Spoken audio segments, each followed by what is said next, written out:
Glória a Deus, a paz do Senhor para todos. É um prazer muito grande estarmos aqui nesta noite. Temos a honra de receber a filha da irmã Rosa e o seu esposo, o pastor André. Estão aqui, vamos dirigir a eles a nosso cumprimento. Sejam bem-vindos em nome de Jesus. Jesus te ama e nós também. Voltem sempre. Que Deus abençoe os amados, tá? Vocês possam retornar outras vezes pela fé, em nome de Jesus. Vamos abrir a palavra do Senhor no Evangelho de Jesus, segundo Marcos, capítulo 9. Estaremos lendo do versículo 14 ao versículo de número 29.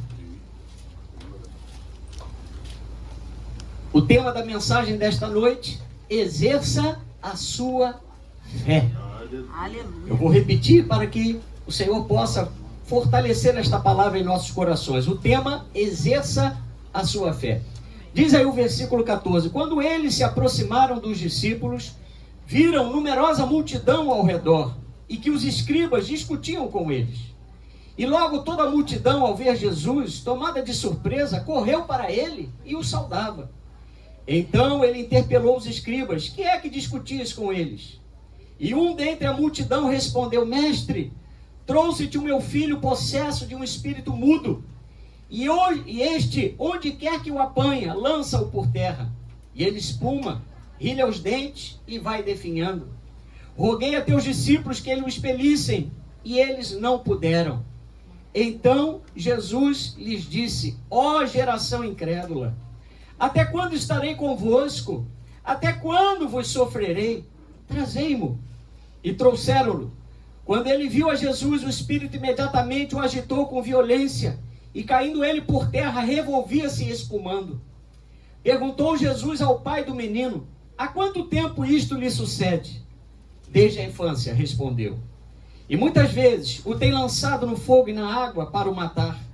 Mas se tu podes alguma coisa, tem compaixão de nós e ajuda-nos.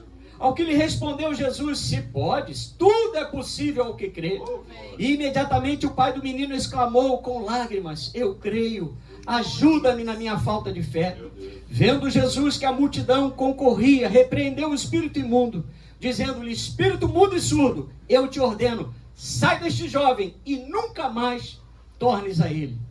E ele, exclamando e agitando muito, saiu, deixando como se estivesse morto, a ponto de muitos dizerem: morreu. Mas Jesus, tomando-o pela mão, o ergueu e ele se levantou. Quando entrou em casa, os seus discípulos lhe perguntaram em particular: por que não podemos nós expulsá-lo? Respondeu-lhes: esta casta não pode sair, senão por meio de oração e jejum.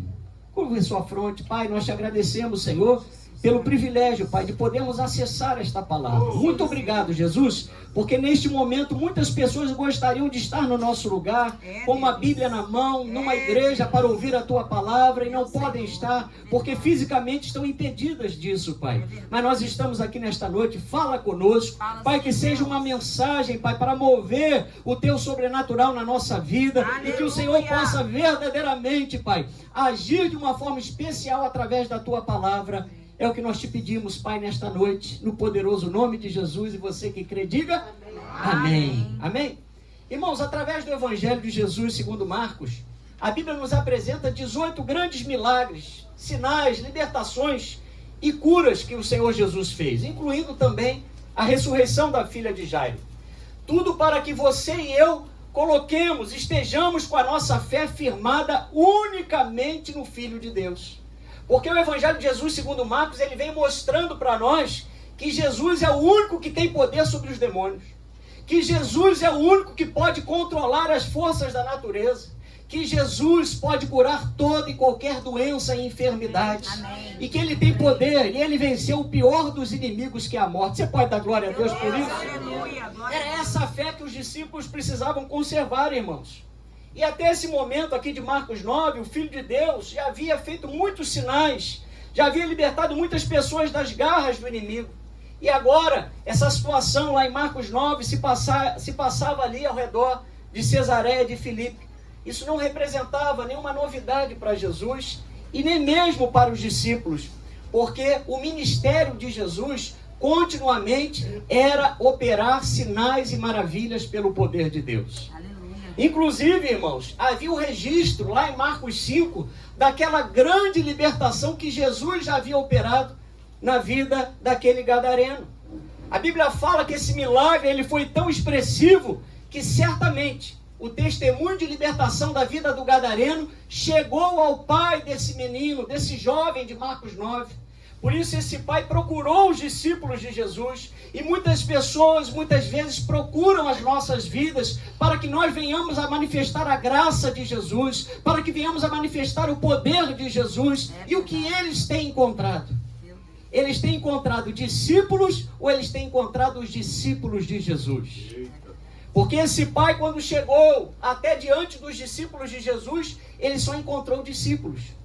Porque faltou a fé na vida daqueles discípulos. Mas eu creio que nessa noite aqui existem discípulos, existem homens e mulheres que têm a fé única e exclusivamente no Senhor Jesus. Aleluia! Irmão, Jesus já havia dado provas que o seu poder estava sobre todo e qualquer demônio. Porque ele havia libertado o gadareno, um homem possesso de uma legião de demônios. A Bíblia diz que ninguém conseguia conter aquele homem. Ninguém conseguia colocá-lo em cadeias, nem em grilhões. Mas a Bíblia fala que quando Jesus desembarcou em Gadara, esteve diante daquele homem possesso de demônios, imediatamente aquele homem foi liberto pelo poder de Deus. Você pode dar glória a Deus? Isso nos lembra, irmãos, que por mais difícil que sejam as situações que você possa estar enfrentando, Jesus tem o poder para transformar essa situação. Só para termos uma dimensão do que era isso, a Bíblia diz que esse homem era possesso de uma legião.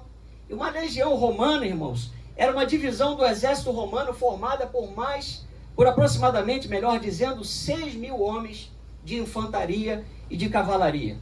Quando uma tropa dessa, quando uma legião dessa romana chegava num lugar, irmãos, com eles vinham flecheiros, vinham estrategistas de guerras, combatentes, incendiários e aqueles que lutavam com espadas. E quando elas chegavam em algum lugar, aquele lugar, irmãos, seria sinônimo de morte e de destruição. Por isso que Jesus reconheceu que naquele homem havia uma legião. Ele havia perdido casa, havia perdido família, havia perdido o convívio social. A Bíblia diz que ele habitava entre os sepulcros, feria-se com pedras. Lucas 8:27 diz que ele vivia despido em meio às sepulturas. Mas quando ele se encontrou com Jesus, diga glória a Deus. A Bíblia diz que ele passou a andar vestido e em perfeito juízo. Porque Jesus usou de compaixão para com aquele homem. Aquele homem que ninguém conseguia chegar perto dele, irmãos, veio a se tornar um evangelista. Ele passou a proclamar em Decápolis tudo o que Jesus fizera na sua vida, a ponto de muitos se admirarem. Então era nesse Jesus maravilhoso, nesse Jesus que não mudava e que não mudou, que os discípulos precisavam exercitar a sua fé. Agora eu quero dizer para você nessa noite que é preciso lembrarmos que a fé não nos isenta das dúvidas. Muitas vezes, não é? A dúvida, o medo, a incerteza vai chegar à nossa vida diante das dificuldades, diante de alguns problemas que nós possamos atravessar.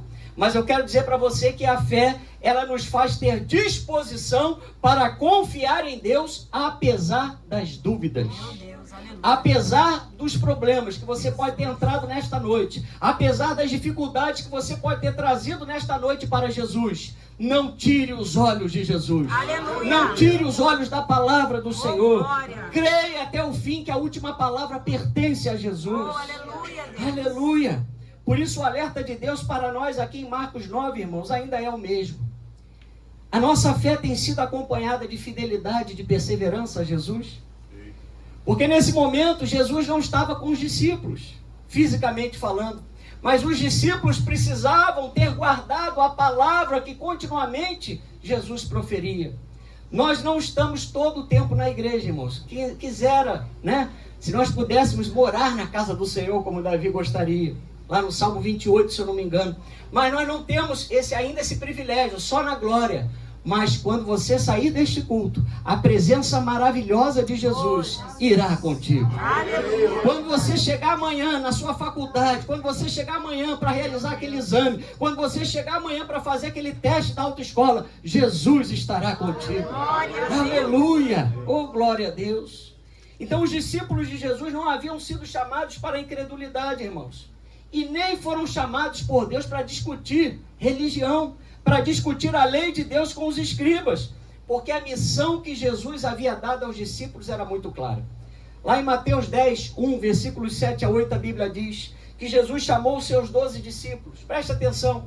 Deu-lhes autoridade sobre espíritos imundos para os expelir e para curar toda a sorte de doenças e enfermidades. E diz o versículo 7 que à medida que seguissem, eles deveriam pregar que estava próximo o reino dos céus. Deveriam curar os enfermos, ressuscitar mortos, purificar leprosos, expelir demônios, porque assim como de graça eles haviam recebido, de graça eles também deveriam dar. Oh, aleluia! Então eles estavam debaixo de uma comissão de Jesus. Eles estavam debaixo de uma palavra de autoridade de Jesus para a vida deles. E a situação mudou? Não. Jesus nos deu poder e autoridade para continuarmos a fazer a sua obra, irmãos. Apenas confiar naquilo que eles haviam aprendido com Jesus e crer na autoridade era o desafio deles.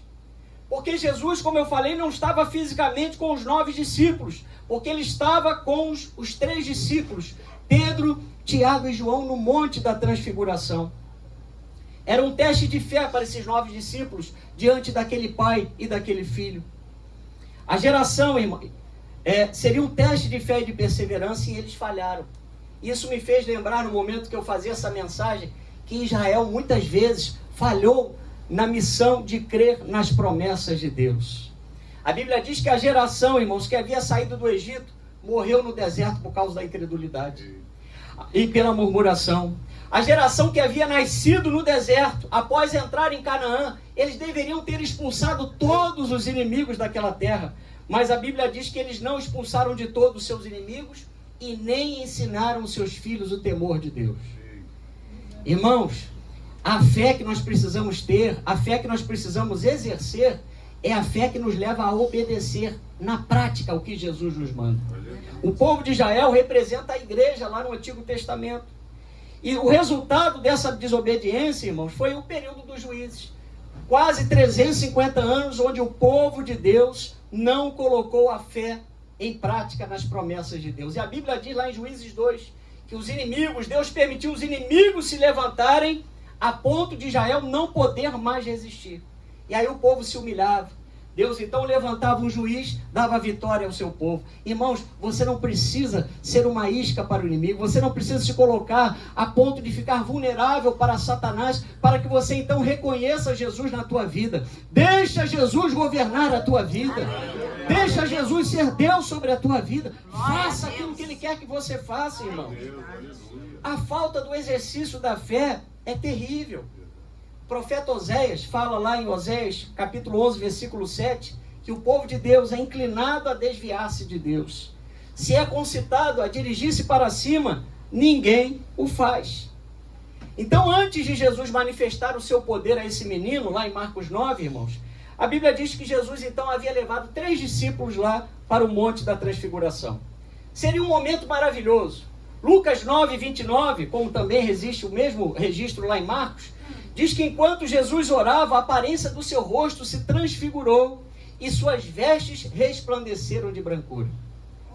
Irmãos, não havia nenhum homo, não havia nenhuma marca de sabão neste mundo que poderia deixar Jesus, as suas vestes, como aquela brancura que aconteceu ali, porque estava acontecendo uma manifestação maravilhosa, uma testificação naquele momento de que Jesus era o Filho de Deus. Aleluia! Nenhum culto até aquele dia poderia superar, irmãos, o que estava acontecendo no Monte da Transfiguração.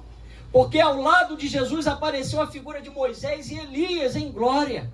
Moisés simbolizando a lei e Elias os profetas, ambos para testificar que Jesus era o cumprimento das profecias, que Jesus era o cumprimento da lei, que nós devemos olhar para Jesus. Diga glória a Deus. E aqueles 3 discípulos estavam sendo contemplados por essa experiência.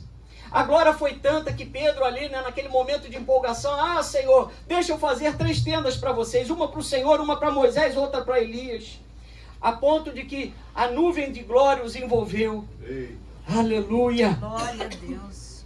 E a Bíblia diz que enquanto ele falava isso, irmãos, essa nuvem os envolveu e uma voz do céu celestial, uma voz celestial os instruiu para que ouvissem a Jesus.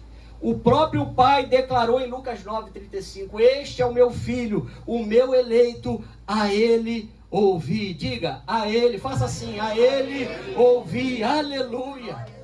Irmãos, por mais que as experiências espirituais sejam importantes para a nossa vida, porque é bom você ver Deus usar o irmão em profecia, você ver Deus usar o irmão em sonhos, em visões, em revelações, tudo isso é maravilhoso, nós cremos, está na palavra, Jesus não mudou, mas mais importante ainda é você ter a sua fé firmada totalmente em Jesus, que simboliza a palavra de Deus, o verbo de Deus. Aleluia. O que as pessoas no mundo buscam nas religiões, irmãos, nas filosofias, nas doutrinas religiosas, nós já encontramos em Jesus. Ele é um bom pastor. Diga, Jesus é meu bom pastor. Jesus é meu bom pastor. Ele é o caminho, a verdade e a vida. Aleluia. Ele nos sacia, irmãos. Por isso, aqueles discípulos que estavam vivenciando essa experiência maravilhosa com Jesus lá no Monte da Transfiguração, ao invés deles aproveitarem aquela experiência de fé, a Bíblia nos revela, se você ler os detalhes, você vai ver que eles sentiram medo. Eles permitiram o medo dominar a vida deles.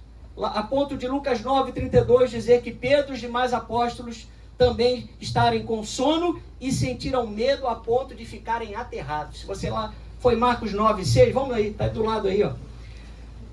Está falando da transfiguração. Diz assim, pois não sabiam o que dizer por estarem eles aterrados, ou seja, aterrorizados. Ou seja, um momento de experiência para os discípulos, que Jesus estava permitindo ali acontecer diante deles, que era um momento de maravilha, era um momento deles desfrutarem, irmãos. Eles não conseguiram desfrutar. E isso nos revela um sintoma de falta de intimidade com Deus. Eu quero dizer para você nessa noite que quem serve a Jesus, quem é discípulo de Jesus, não pode ser dominado pelo sono. E o sono simboliza a distração. Se você é discípulo de Jesus, você tem que estar consciente do que está acontecendo no mundo lá fora. Aleluia. Que a palavra está se cumprindo, que Jesus está às portas, que ele vai vir buscar uma igreja santa, uma igreja que está lavada, se mantém irrepreensível na presença de Deus. Glória a Deus. Aleluia. O sono é um sintoma de falta de intimidade com Deus, assim como o medo, irmãos. Se você tem Jesus, você não precisa temer a nada. Se você está na presença de Deus, a tua vida está no centro, nas palmas das mãos do Senhor. Aleluia. Aleluia. Então, esses discípulos manifestaram uma fé, irmãos, passiva. Uma fé inoperante. Não é que não conseguiu aproveitar totalmente aquela experiência. Mudou alguma coisa com aqueles 9 discípulos que estavam no vale? Também não. Com eles não foi muito diferente, porque eles seriam duramente reprovados por Jesus a respeito da sua fé. E o Senhor nos lembra nessa noite que a nossa fé, ela precisa ser acompanhada de obras. Fala para o seu irmão, a nossa fé precisa ser acompanhada de obras. Tiago 2,17 fala isso. Não adianta só nós conhecermos, sermos uma igreja de teologia, de Bíblia, de conhecimento, se nós não aplicarmos, não permitirmos o Espírito Santo aplicar esse conhecimento na nossa vida. Porque os homens de Deus lá do Antigo Testamento, do passado, da Antiga Aliança, quando tiveram seu encontro com o Senhor, com o Deus de Abraão, de Isaac e de Jacó, eles permitiram o Senhor usar a vida deles. E nós temos que permitir o Senhor usar a nossa vida. Aleluia, glória. Hebreus 11 nos fala, irmãos, lá na galeria dos heróis da fé, que eles subjugaram reinos, que eles praticaram a justiça, alcançaram promessas. Veja, fecharam a boca de leões, extinguiram a violência do fogo, escaparam ao fio de espada, tiraram forças da fraqueza, foram homens poderosos na guerra, colocaram em fugas exércitos estrangeiros e ainda venceram a muitos obstáculos, porque a fé deles era uma fé inabalável. Glorifica o nome de Jesus. Aleluia. Aleluia. E no caso dos discípulos de Marcos 9, irmãos, era justamente a fé que não podia faltar, que lhes faltou. Eles até acharam que tinham fé, mas não tiveram a fé. Se de um lado 9 discípulos estavam frustrados porque não puderam expulsar o inimigo na vida desse jovem, por outro lado, a palavra de Deus nos mostra o pai desse jovem possesso dizendo a Jesus: eu creio, ajuda-me na minha falta de fé. Irmãos, talvez uma das orações mais sinceras feitas na presença de Jesus. E é uma oração, é um tipo de expressão que quando nós estivermos vivenciando um drama muito grande, nós temos que reconhecer as nossas limitações. Talvez esteja faltando isso à sua vida e à minha vida para nós vermos o milagre. Senhor, eu não estou conseguindo mais, Senhor. Eu não estou tendo força suficiente. Ajuda-me na minha falta de fé. Ajuda-me a caminhar, ajuda-me a romper essa dificuldade, esse problema. Incrivelmente, esse pai foi mais autêntico, irmãos, do que os discípulos. Porque enquanto ele reconhecia que não tinha fé, os discípulos achavam que possuíam. Irmãos, é uma diferença muito grande, né? E o dia da prova, o dia da angústia, o dia da tribulação vai revelar a tua fé, a qualidade da tua fé, em quem você tem colocado a tua fé. Misteriosamente, aqueles que haviam presenciado demônios e legiões serem expulsas pelo poder de Jesus, que viram toda sorte de milagres, irmãos, justamente na hora deles exercerem a fé, eles ficaram envergonhados. A nossa fé precisa estar totalmente apoiada em Jesus para não duvidarmos na hora da tribulação. Irmão, não é só quando estiver chegando perto a angústia, ou quando estiver chegando perto o exame, ou quando estiver chegando próximo à cirurgia. Em todo o tempo, nós precisamos estar na rocha que é Jesus. Aleluia. Para que, quando o vento soprar, quando as águas subirem, quando as adversidades chegarem, você não seja abalado. Aleluia. Pense em Moisés, irmãos. Pense em Moisés. Um dia Moisés se viu encurralado com quase 3 milhões de pessoas, entre o Mar Vermelho e o exército de Faraó. E ele sabia que para o Egito ele não poderia voltar mais. Eu quero dizer para você nessa noite, aconteça o que acontecer na tua vida, não volte para o mundo. Não volte para as bebidas, não volte para os vícios, não volte para o jogo, não volte para a prostituição, não volte para a mentira, não volte para o mundo. Aleluia. Moisés tinha essa certeza, para trás ele não podia voltar para o Egito. Mesmo fazendo o que Deus havia mandado, irmãos, o cerco estava feito. Israel estava aparentemente sem saída, totalmente encurralado num beco sem saída. E agora? Essa é a pergunta, né? Especialmente dos inimigos, quando ficam espreitando, olhando para nós, vendo, e agora o que ele vai fazer? Chegou a intimação, chegou o exame, chegou aí o dia, né? Chegou o dia duro, agora eu quero ver o que esse homem vai fazer, o que essa mulher vai fazer. Mas Moisés permanecia firme. Enquanto Moisés estava firme, o povo começou a murmurar contra ele e contra Deus, lá em Êxodo 14, 11 a 12. Mas Moisés, irmãos, cheio da presença de Deus, ele diz algo tremendo. Ele diz assim: não temais. Presta atenção, recebe aí para você. Aquietai-vos e vede o livramento do Senhor que vos fará hoje. Porque aos egípcios que hoje vedes, nunca mais o tornareis a ver. O Senhor pelejará por vós e vós vos calareis. Aleluia. Meu querido, a responsabilidade do milagre é do Senhor. O que Deus nos pede é difícil? É, mas é possível de nós realizar. Nós temos que crer. Enquanto você está vivo, enquanto teu marido está vivo, os teus filhos estão vivos, a tua esposa está viva, creia que a salvação pode chegar na tua casa. Creia que a enfermidade pode se tornar em saúde para o teu corpo, para a tua família. Não havia mais caminho, mas Deus disse: por que clamas a mim? Dize aos filhos de Israel que marchem. É a fé em ação. Aleluia. Irmãos, se você sabe o que você tem que fazer, porque você já leu a palavra, o Senhor já falou com você, não fica perguntando o que você tem que fazer. Comece a marchar. Saia daqui hoje obedecendo. Saia daqui hoje evangelizando. Saia daqui hoje crendo nas promessas de Deus. Saia daqui fazendo do seu lar uma extensão da casa do Senhor. Aleluia. Aleluia. Glória a Deus. Mesmo diante daquele caminho bloqueado pelo mar, a Bíblia diz que Moisés estendeu a sua mão sobre o mar. E o Senhor fez retirar o mar por um forte vento oriental toda aquela noite. E o mar se tornou em seco e as águas foram partidas. E os filhos de Israel entraram pelo meio do mar em seco. E as águas lhe foram como muro à sua direita e muro à sua esquerda. Meu querido, eu não sei o que vai acontecer, mas Deus vai abrir um caminho para você passar.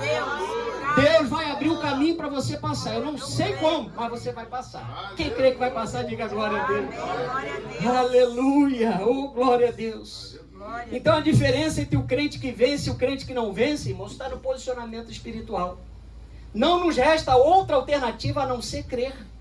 Porque além de nós crermos e vermos o milagre, os benefícios de Deus nos alcançam. A bênção de Deus vai nos alcançar. Não se deixe vencer pela incredulidade, pelas dificuldades à tua volta. Marcos 9, 17 a 18 diz que aquele pai, presta atenção, havia rogado aos discípulos para que expulsasse o demônio do seu filho, um espírito mudo, e os discípulos não puderam fazer. Imagina, irmãos, o coração desse pai diante da impotência dos discípulos de Jesus. Imagina o coração daquele homem que foi até os discípulos de Jesus. Ele procurou os discípulos de Jesus, mas só encontrou os discípulos, porque Jesus não estava neles. Quando as pessoas, como eu falei no início da mensagem, nos procurarem, eles precisam encontrar, além da nossa vida, especialmente a presença de Jesus na nossa vida. Porque a presença de Jesus na nossa vida é que faz a diferença, irmão.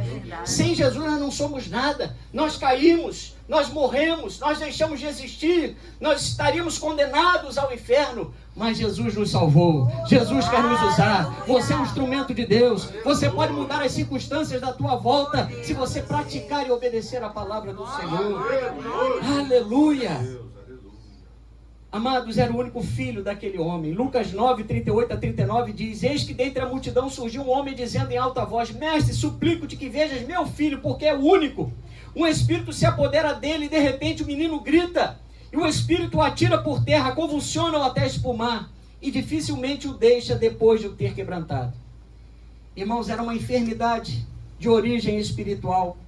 Infelizmente, nós vemos aqui que Satanás não respeita a idade. Era desde a infância essa situação. Satanás não respeita sexo, cor, raça, nem posição social. Esse menino sofria de uma ação demoníaca no seu sistema nervoso, que gerava convulsões desde a sua infância. E certamente se Jesus não chegasse a tempo na vida deste jovem, aquele menino, aquele jovem certamente morreria. E esse episódio, irmãos, nos chama a atenção para fatos importantes.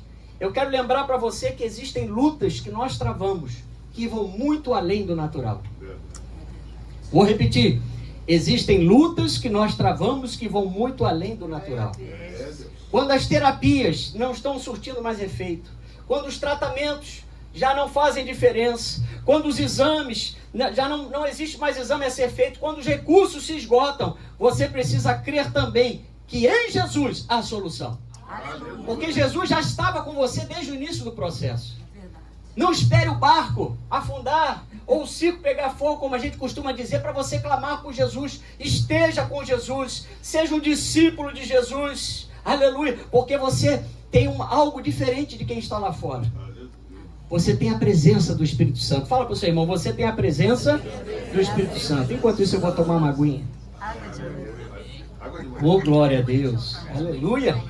Então nós somos crentes, irmãos, e nós discernimos a ação do mundo espiritual, do que acontece além daquilo que nós vemos. 1 Coríntios 2,15, Paulo nos diz: porém o homem espiritual julga todas as coisas. Então o Senhor nos dá o discernimento para entender que tem lutas que nós não vencemos ainda, porque elas vão exigir de nós mais oração, mais consagração, mais jejum, mais propósito, mais vida com Deus. Aleluia! É nesse evangelho que nós cremos, irmãos. Por quê? Porque é esse Jesus que operava as maravilhas. Jesus não mudou, diga, Jesus não mudou. Jesus não mudou. O caso desse menino seria apenas mais um para Jesus. Lembre-se que os 3 evangelhos que narram essa mesma história dizem que esse menino caía por terra, espumava pela boca, rangia os dentes e apresentava rigidez geral do corpo e definhamento. Devido a ataques repentinos, muitas vezes a Bíblia também fala que ele caía no fogo e na água. Outro sintoma que ele tinha era a mudez. E aí você se coloca no lugar desse pai, você imagina, irmãos, naquele tempo esse pai procurando todo tipo de socorro, procurando ajuda em muitos lugares, até que ele encontrou Jesus. Oh, aleluia! Oh, como é bom, irmãos, esse até encontrarmos Jesus. Porque se passar a prova com Jesus é difícil, você imagina passar a prova sem Jesus. Com Jesus nós temos consolo em meio às tribulações. Com Jesus nós temos esperança que verdadeiramente certamente dias melhores virão sobre a nossa vida. Você recebe essa palavra? Diga glória a Deus. Glória a Deus. Oh, aleluia. Assim que Jesus viu aquele homem, ele disse, aquele pai viu Jesus, ele disse: tem compaixão de nós e ajuda-nos. Nesse momento, o crer desse pai, irmãos, não o tornava imune àquelas dificuldades, mas levaria aquele homem a confiar que o milagre aconteceria, porque ele foi a pessoa certa. Eu quero dizer para você que está aqui nessa noite que você precisa ir à pessoa certa. A Bíblia diz que entre Deus e nós só existe Jesus. Ele é o único mediador entre Deus e nós, entre os vivos e Deus. Então você tem que buscar a Deus, você tem que pedir a Jesus. E se você pedir a Jesus, tudo que pedir, diz ao Pai, em nome de Jesus, se for da vontade de Deus, vos será concedido. Aleluia. Aleluia. Se a misericórdia de Jesus não alcançasse aquele pai e a vida de seu filho, irmãos, certamente, como diz lá em Hebreus 2,14, o poder da morte mataria aquele jovem. Porque em João 10,10, a Bíblia fala que o ladrão veio para roubar, matar e destruir. Mas Jesus veio para que o homem tivesse vida e vida em abundância. Aleluia. Irmãos, era nisso que aqueles 9 discípulos precisavam ter lembrado diante daquele quadro difícil. Porque, como eu falei, a responsabilidade do milagre não era deles, era do Senhor. Às vezes nós nos furtamos de orar alguém no hospital, diante de um quadro muito difícil, como um câncer, uma doença terminal, porque nós ficamos com a nossa fé intimidada pela notícia, intimidada pelo diagnóstico, intimidada por uma circunstância que saiu da boca de um homem. Mas eu quero dizer para você nessa noite que está aqui, que o nome de Jesus está acima de todo nome. Aleluia. 1 João 4,4 diz: maior é aquele que está em nós do que aquele que está no mundo. Aleluia, irmãos. Ele cura toda sorte de doença e enfermidade. Não tem diferença para Jesus se é pneumonia, se é câncer, se é AIDS, se é um problema renal, se é um problema cardiológico. Não importa. O nome de Jesus está acima de todo nome. Era Jesus quem estava ali, irmãos. E hoje, Jesus está conosco através do Espírito Santo de Deus. Quem foi selado pelo Espírito Santo aí, glorifica o nome de Jesus. Então, Marcos 16, 17 a 18 tem que se cumprir na tua vida. Jesus falou: olha, estes sinais hão de acompanhar aqueles que creem. Jesus falou: em meu nome expelirão demônios, falarão novas línguas, pegarão em serpentes, se alguma coisa mortífera beberem, não lhes fará mal. Se puserem as mãos sobre os enfermos, eles ficarão curados. Sabe por que nós não vemos tantos milagres? Porque nós ficamos escondidos. Nós ficamos paralisados. Se você começar a fazer visita em hospital, se você começar a se oferecer para impor as mãos, se você começar a fazer a obra de Deus, irmãos, a Bíblia vai se cumprir sobre a tua vida e sobre a minha vida. Aleluia! Faça a obra de Deus sem medo, irmãos. O problema dos discípulos não foi a quantidade de fé para repreender o inimigo. Porque mesmo se eles estivessem com pouca fé naquele momento, a Bíblia diz que a menor fé, a fé como um grão de mostarda, poderia fazer o impossível. Irmãos, Jesus é maravilhoso. Ele não pede muito não, ele pede para que você tenha fé. Se ela for pequena, ainda assim você vai ver grandes coisas. Mas começa a pedir a Deus a capacidade para você realizar maravilhas, para você ver prodígios, para você ver a história da tua vida ser mudada através da fé. Aleluia! Oh, Jesus nunca nos decepciona, irmãos. Nunca nos decepciona. A maior tristeza para o Senhor não foi ter de lidar com os escribas, mas ter de reconhecer que a incredulidade dos seus próprios seguidores impediu a manifestação daquele milagre. Jesus não se entristeceu por causa dos escribas que estavam ali se aproveitando daquela situação como religiosos para poder envergonhar os discípulos. Não, Jesus se entristeceu com a incredulidade dos seus próprios seguidores. O que a igreja desse tempo tem feito, irmãos? A igreja desse tempo tem discutido teologia. A igreja desse tempo tem colocado posições teológicas, divergido teologicamente de uma igreja para outra igreja, de um líder para outro líder. É muito comum atualmente os líderes, os pastores, exporem dificuldades, né, de outros pastores, combatendo outras lideranças. Tudo isso enfraquece a fé evangélica. Tudo isso traz dissabor àquelas pessoas que ainda não conhecem Jesus. O Jesus que nós precisamos mostrar é o Jesus da palavra. É o Jesus que não mudou. É o Jesus simples. É o Jesus que opera pela pregação. É o Jesus que opera pela imposição de mãos. Aleluia! Não é tempo de nós ficarmos divergindo, irmãos. E nem ligados à política da maneira que os cristãos desse tempo estão ligados, no sentido de colocar pessoas pessoas, né, colocaram o seu nome, o seu ministério à prova por políticos. Igreja tem que pregar o evangelho de Jesus Cristo.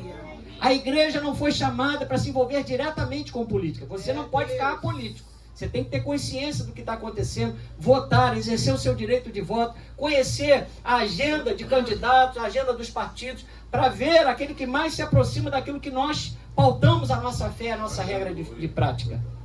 Mas a igreja não foi chamada para fazer palanque para político. A igreja não foi chamada para ficar falando abobrinha. A igreja foi chamada para pregar o evangelho. Se você crê nisso, diga glória a Deus. Glória a Deus. Aleluia. Por isso Jesus falou em Lucas 9:41. Ó geração incrédula, ou seja, sem fé e perversa, até quando estarei convosco e sofrerei com a vossa incredulidade? Sabe o que o povo de Deus está em crise espiritual em muitos lugares, irmãos? Especialmente em muitas denominações aqui no Brasil, porque não estão cumprindo a palavra, não estão fazendo o que Deus quer que faça. Toda a autoridade que Jesus havia dado aos discípulos não foi usada. E para piorar, os inimigos do evangelho ainda presenciaram aquele vexame. Porque todas as vezes que nós deixamos de fazer o que é certo, o que Jesus pediu para nós fazermos, nós vamos virar motivo de escândalo.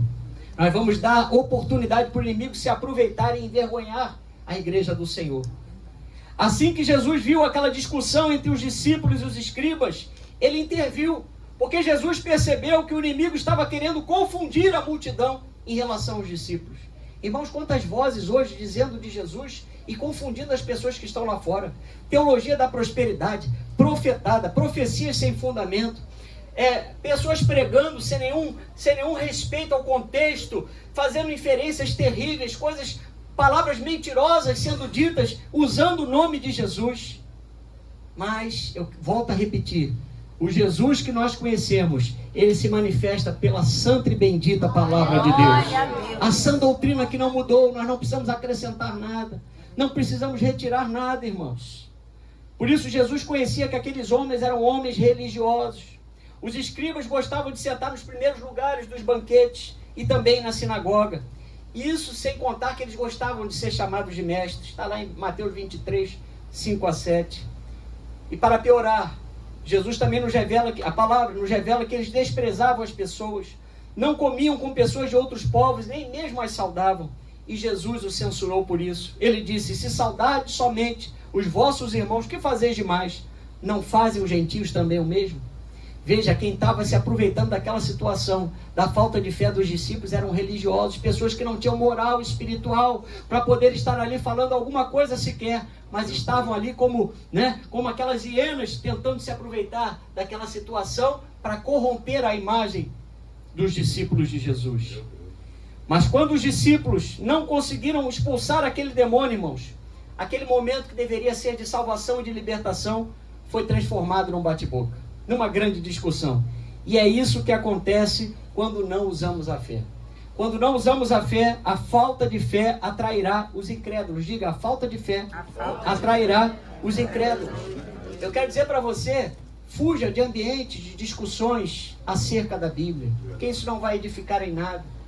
Se alguém te chamar para você pregar a palavra, falar de Jesus, vai com todo amor, vai com todo carinho, fala de Jesus, mas evita discussões insensatas, e contendas e debates sobre a lei, porque não tem utilidade nenhuma, irmãos. Muitas vezes as pessoas estão perdendo a fé, estão ficando mais confusas por causa de debates, de ambientes onde a fé não está tendo a primazia. Aqueles que não creem em milagres, que não creem em Jesus, sempre se levantarão para sufocar a nossa fé. Aqueles que discutiam com os discípulos eram justamente os escribas, irmãos. Homens judeus que tinham a função de preservar a lei e estudar a lei do Senhor. Eram homens que deveriam também ter a fé verdadeira, que deveriam ter identificado em Jesus como o cumprimento das profecias, que deveriam ter olhado para Jesus e dizer: oh, tu és o Cristo, o Filho do Deus vivo, tu és o cumprimento das profecias, tu és o cumprimento da lei, tu és o cumprimento dos profetas. Mas aqueles homens, irmãos, infelizmente, não preservaram essa visão. Meus irmãos, muito cuidado com a incredulidade, porque foi pela incredulidade que os 10 espias de Israel conseguiram contaminar a visão do povo de Deus. Fala para o teu irmão, cuidado com a tua visão. Cuidado com aquilo que falam para você. Amém? Irmãos, a incredulidade é contagiante. Ela mata o nosso milagre. Deus havia enviado os espias para que os espias trouxessem relatórios de fé, para que aqueles relatórios pudessem trazer o quê? Fé, perseverança, vontade de conquista, para que o povo tomasse verdadeiramente a terra de Canaã. Porque Deus já havia dito lá em Deuteronômio capítulo 8, 7 a 10, olha, Canaã é uma terra boa, nela há ribeiros de águas, fontes, mananciais, terra de trigo, de cevada, de vide, de figueiras e romeiras, terra de oliveiras, de leite e mel, de azeite e mel, terra de fartura de pão, de riquezas como ferro e cobre. Irmãos, o que Deus falou que é bom para você, é bom para você e é bom para mim. Creia nisso. Amém. Ah, pastor, mas está difícil, não é possível. Eu estou há 10 anos orando para o meu marido se converter, ele não se converteu. Você quer ele convencido ou convertido? Eita. Convencido, ele vai vir à igreja, vai ficar um tempo e vai sumir. Agora, convertido, quem nasce da água do Espírito, está apto para entrar no reino de Deus. Oh, aleluia, glória a Deus. É para sempre, irmãos. Porque é impossível uma pessoa que se converteu de verdade largar Jesus. É impossível. Aqueles 10 espias falaram somente de dificuldades. E isso gerou nas tribos de Israel a falta de fé. A ponto do povo de Israel dizer lá em Números 14, 2, melhor lhes fora terem morrido na terra do Egito ou no deserto. Meu Deus. Irmãos, não olhe nunca para a situação da tua vida e diga assim, porque não é prudente você dizer isso. Ah, quando eu era do mundo era melhor. Não diga isso. Considere o seu passado. O profeta Ageu fala isso. Considerai o vosso passado. Da onde Jesus te tirou. A ministra de louvor, minha filha, falou aqui hoje. Jesus nos tirou do lamaçal do pecado. Nós estávamos destinados, por mais bonito e elegante, cheiroso que você esteja nessa noite, mas sem Jesus, nosso destino final era a morte espiritual. Era o banimento eterno da presença de Deus. Mas Jesus nos salvou. Aleluia. Jesus nos tornou filhos de Deus. Aleluia. Herdeiros e co-herdeiros com Cristo. Isso nos lembra, irmãos, que as maiores batalhas sempre acontecerão nos nossos pensamentos. Os discípulos provavelmente, além de não estarem cultivando, né, o hábito de oração e de consagração, de jejum, porque depois o Senhor revela isso para eles, que eles não conseguiram expulsar aquela casta por falta de oração e jejum, certamente eles também ficaram impressionados pelo quadro. Quando você se deparar com uma situação difícil na tua vida, começa a lembrar, diga para o problema o tamanho do seu Deus. Quão grande é o meu Deus, cantarei quão grande é o meu Deus, e todos hão de ver quão grande é o meu Deus. Oh, aleluia. Salmista 71. O salmista no Salmo 71, ele diz no versículo 15: a minha boca relatará a tua justiça e de contínuo os feitos da tua salvação, ainda que eu não saiba o seu número. Irmãos, você pode estar passando alguma dificuldade, tá, mas amanhã quando você acordar, glorifica a Deus que você está vivo, e pela fé você vai ter um dia de vitória, um dia de realizações, que situações serão mudadas no curso da tua vida. Aleluia. Por isso Deus determinou que somente Josué, Caleb, a geração dos mais novos, dos filhos de Israel, menores de 20 anos, é que poderiam entrar em Canaã. Porque todo mundo, acima de 20, irmãos, havia murmurado contra Deus, desconfiado das promessas de Deus. E é assim que nós não precisamos crer, irmão. Nós não podemos crer dessa forma, ser incrédulo. Nós temos que ser crente. Diga para o seu irmão, você precisa ser crente em Jesus. Quando o dia mau chegar, as dificuldades baterem à sua porta, lembre-se que Jesus é o seu advogado. Lembre-se que você tem o melhor de todos os médicos. Aquele que te acompanha dentro da sua casa. Você tem home office, não, atendimento médico em casa, é como? Home care. Obrigado, pastor querido aí, me salvou. Depois de Jesus na pregação, agora o pastor me salvou aí. Esqueci desse nome. Mas Jesus, ele está conosco na nossa casa. Irmãos, quantos livramentos o Senhor já nos deu. Quantas bênçãos visíveis e invisíveis o Senhor já acrescentou à nossa vida, irmãos. Quando Jesus veio na inoperância dos seus discípulos diante daquele menino demoniado, ele não poupou as palavras e disse algo muito duro. Ó geração incrédula e perversa, até quando estarei convosco e vos sofrerei? Na Bíblia, a linguagem de hoje diz assim, lá Lucas 9,41, Jesus disse, gente sem fé, até quando ficarei com vocês? Até quando terei de aguentá-los? Tragam um menino aqui. Irmão, Jesus, naquele momento, ele botou todo mundo no mesmo pacote. Os discípulos escrevem, ó, geração incrédula. Meu Deus. Olha só que revelação, ele botou os discípulos no mesmo patamar dos escribas. Ó geração incrédula e perversa, até quando estarei convosco? A timidez demonstrada tanto durante a travessia do mar, em Marcos 4,40, um pouquinho antes, quando Jesus e os discípulos iam para Gadara, como agora, diante da expulsão desse demônio, irmãos, por causa dos discípulos que não creram, aponta para uma vida devocional pobre.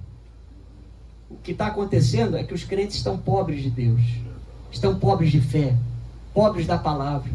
Irmão, se você fizer uma pesquisa, quanto tempo os crentes se dedicam à leitura da palavra? Muitos leem só no banheiro, rápido, né? Para aproveitar logo a viagem e não perder tempo por causa da correria da vida, segundo eles. Mas eu pergunto a você, você tem lido a palavra? Você tem meditado na palavra de Deus?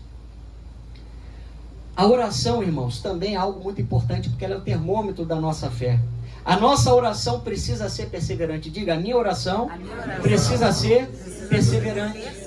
Você precisa crer que você receberá o que você está pedindo e provará daquilo que ainda você não conseguiu experimentar. Irmãos, eu profetizo nessa noite que os meus pés, os seus pés, as suas mãos, nós vamos andar e vamos tocar em coisas que nós não conseguiríamos naturalmente tocar e alcançar.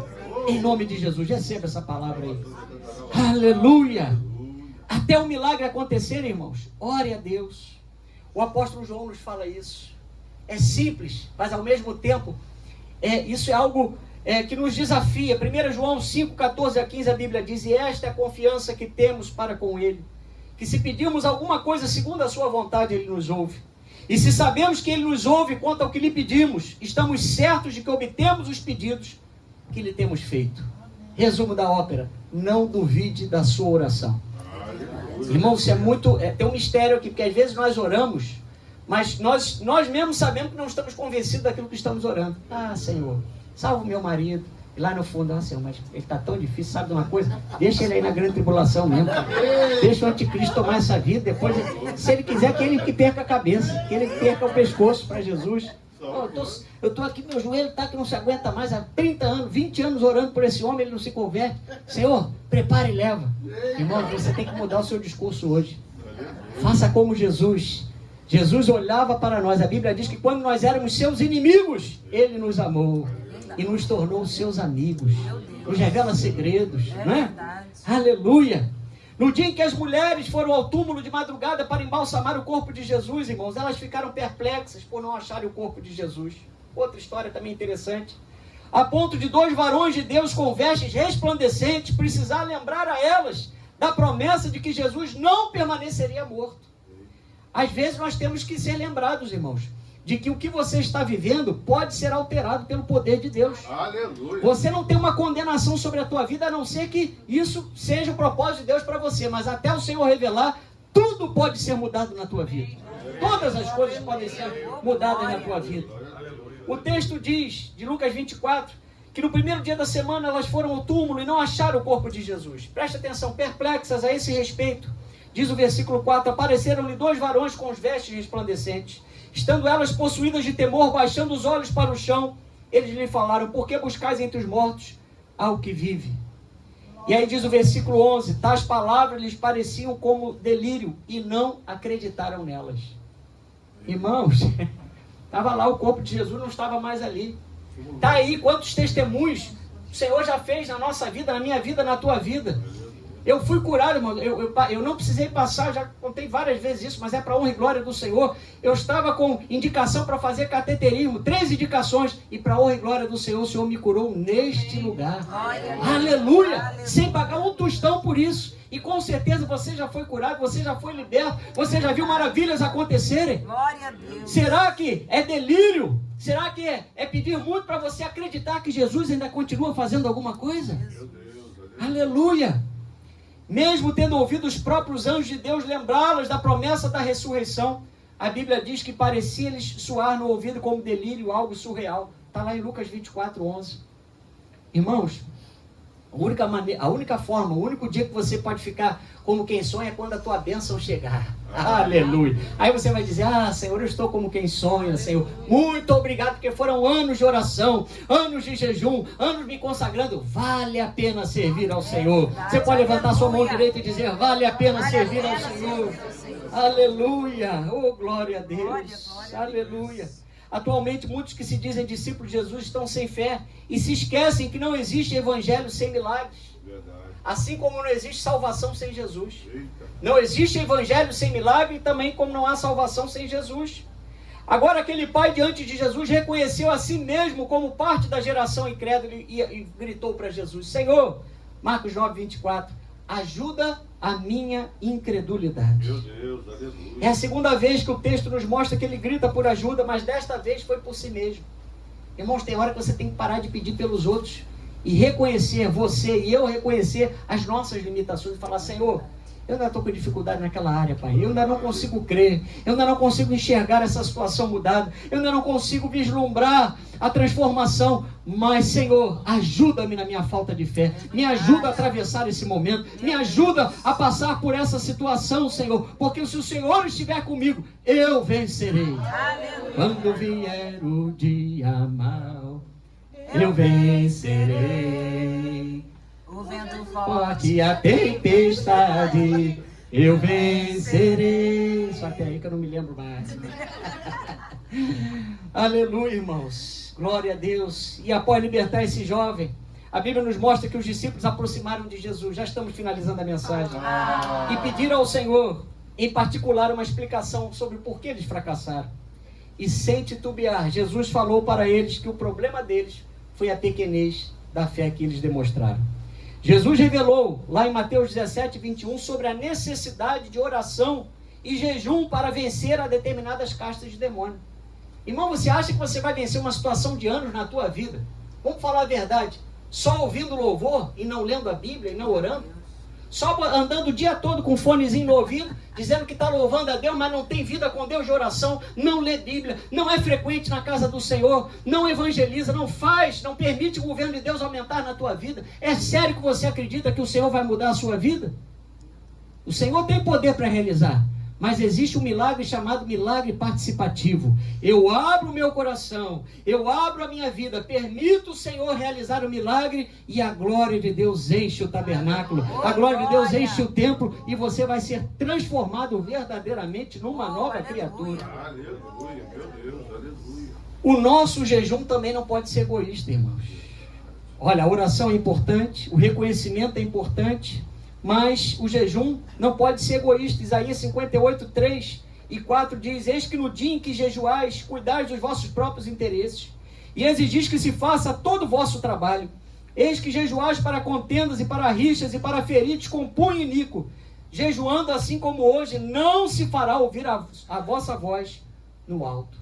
Irmãos, a nossa oração, por isso que a gente tem que ter contato com a Bíblia, contato com Jesus, contato com o verbo de Deus, para que as nossas orações sejam orações segundo o coração de Deus, para que as nossas orações possam se encaixar nas expectativas de Deus a nosso respeito e o nosso jejum tenha causas verdadeiramente que glorificam o nome de Jesus.